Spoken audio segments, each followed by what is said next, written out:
ठिबकमधून खतं द्यायचे तर व्हेंचुरी चांगली का फर्टिलायझर चांगली?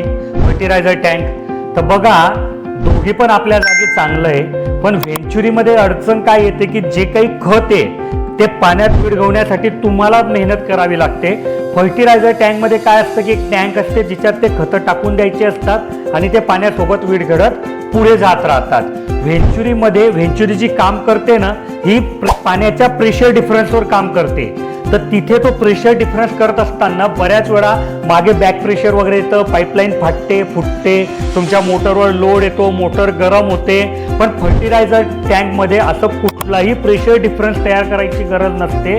म्हणून फर्टिलायझर टँक वापरणं कधी पण सोयीचं आणि उपयुक्त असतं. तुमच्याही मनात असा ठिबकविषयी, स्प्रिंकलरविषयी काहीही प्रश्न असेल तर कमेंटमध्ये विचारा, मी पुढच्या व्हिडिओमध्ये त्याचं उत्तर देईल.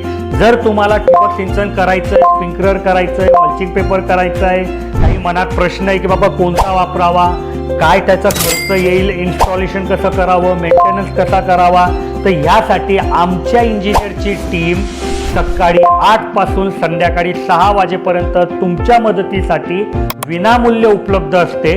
ज्यांचा नंबर मी इथे दिलाय त्यांना तुम्ही कॉल करू शकतात.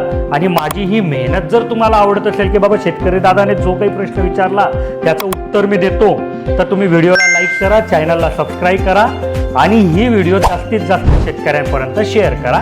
धन्यवाद.